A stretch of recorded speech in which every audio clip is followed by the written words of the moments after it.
How's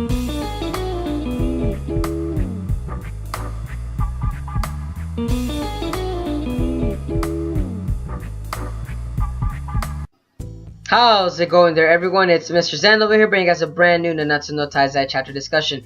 And for today's segment, guys, we are going to be looking at chapter 201 that came out today, Comrade in Arms. Granted though, guys, this chapter was more of a brief exposition as to what the chapter was involving themselves with the characters Meliodas, King Diane, and yours truly, Elizabeth, as they were actually showcasing what was going on in the past itself, as apparently it seems that we're actually being left off right there and then in the Holy War that happened 3,000 years ago. Granted, nothing much was going on in the chapter due to that actual reason, because they were just kind of mostly explaining as to what the scenery looked like. They were actually giving a little bit of exposition of some new 10 commandments that were actually in there as well. And I actually was thinking to myself, like, what the heck, you know, like they're actually going to be showing this in this chapter, a brand new commandment, or actually say a brand new commandment that we haven't seen so far, but that's apparently due to the fact that we're looking at some of the old members that were involved in the past.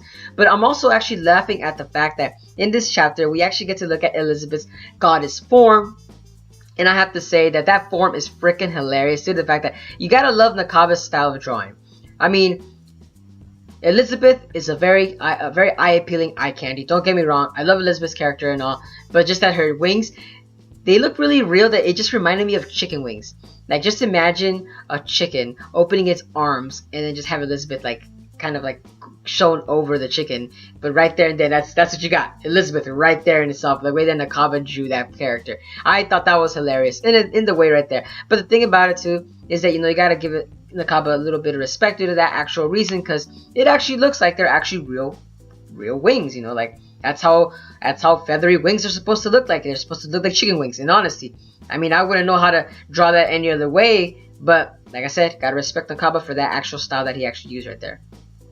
But like I said, granted though, later on in the chapter, we actually get to see that Gloxinia and Dolor were actually very powerful characters back in the war themselves, because apparently these guys are on a whole different level due to the fact that King and Diane, like I said, they're inside these guys' bodies, and they're actually traversing through the world in their bodies, and they're seeing just how very much different the world is.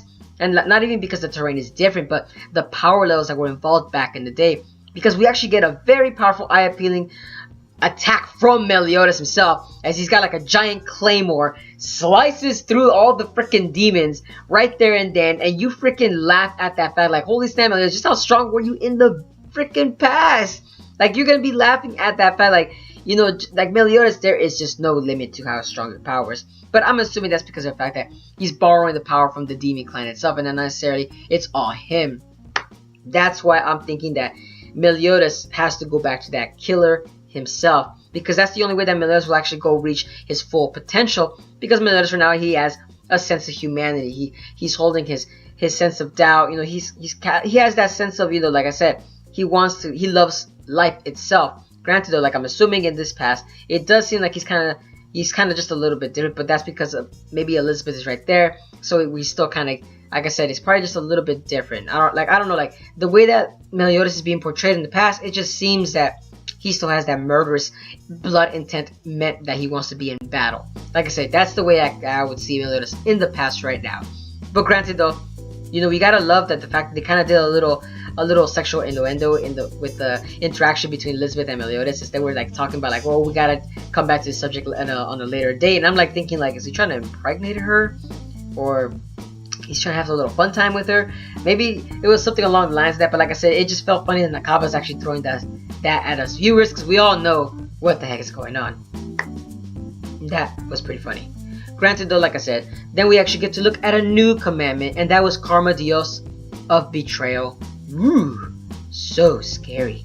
But like I said, it just seems that this 10th commandment is involved from the past, and this commandment himself, it just seems that it kind of, the powers remind me of Zeldris, you know, like right there. Then if somebody does not, like, they actually look away or they try to run away from Zeldris, they become his pawn and do all his bidding. It just seems along the lines that maybe he was Zeldris' counterpart in the past right there.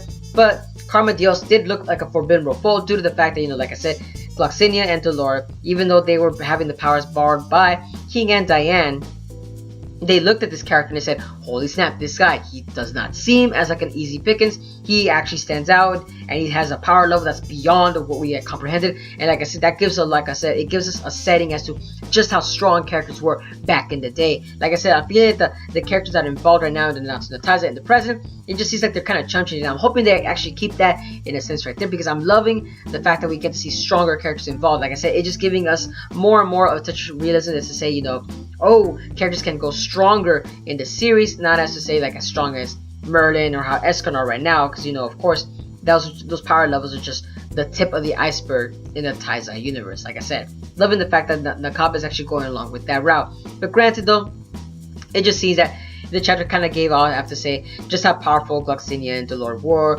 by having Diana take a full blast of Karma Dios, and it seems that apparently Dolor did not feel anything after that attack, and Gloxinia is actually pretty fast, as he was nimbling his way through freaking shots fired by Karma Dios out of his mouth, which I thought to myself, Karma Dios seems to be from the Giant Clan with his extra arms, strong stern body, but apparently he can shoot fire out of his mouth. Like, we really don't really see that out of main characters from the Taizai universe. They can spit fire like as if like they're a dragon. It's just very kind of different to see that the Giant Clan can actually do that. Maybe it was just some kind of other different type of animation that we aren't actually familiarized with yet. But like I said, it was just a very interesting subject that I just wanted to touch upon that fact right there that I saw in the chapter.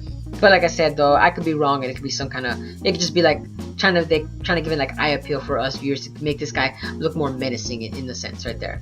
But like I said though, the chapter did give off the saying that, you know, like I said, all the refugees that were involved right there in the Valley of Fossils, it just seems like it's just like their final strong point apparently, and it seems that Meliodas and them are trying to rescue them. But it goes on to say that, how did it get to there? Maybe after this battle is over, they might actually explain as to what's been going on in this chapter, or what's been going on with the humans, because we want to know what's going on with the humans. Why are they siding with all these other clan members? Because remember, humans are very stubborn in the Taizai universe. So it goes on to say, like, how did they go about with that in itself? Like I said, I want to know more about that, and this chapter is just giving small, brief introduction as to what to say. But like I said, the Karma Dios is the one that I would say took the whole, I would say, eye candy out of the whole chapter, because of the fact that, you know, we're actually getting to look at more Ten Commandments. Needless to say, Gauther wasn't involved, or any of the previous commandments, but they probably might be involved in the next chapter. But I'm actually more curious to say, how are they going to train King and Diane in the bodies? Like, really, like how? That's what begs me the question. It kind of just doesn't make any sense right out of Nakaba, but we're going to wait for the next chapter to kind of see what goes along with that, because maybe he's going to give us some pointers, and as to say, maybe if they feel this power, they can actually unlock it once they go back to their real bodies. Maybe that's the way, or maybe it's something else. I could be wrong, guys, but like I said, let me know down in the comments below. What do you guys think about this chapter? Like I said, maybe I thought it was entertaining to read, and I'm loving the way they're kind of giving us that kind of setting of back in the past right there. It's very interesting to see how it actually goes along, and I can't wait for the next week's chapter, because of the fact that we're actually going to see Meliodas more involved with the clan members themselves, and all the other clan members coming out to actually fight the demon clan themselves. But like I said, let me know down in the comments below what you guys thoughts on the chapter, and what do you guys thoughts on the next week's chapter as well. And what do you guys thoughts about Karma Dios? What did you guys thought about that character? Did you guys think it was a silly character? Did you guys thought it was just like a weak character? Like, you know, let me know down in the comments below. Give me some ideas to talk about, folks. But as always, guys, if you guys enjoy my content, give a like, comment, share, and subscribe for more Nanatsu no Taizai chapter discussions. And if you guys want to check out my playlist for more manga and anime discussions as well. And as always, guys, have a wonderful day. But this is Mr. Zen, signing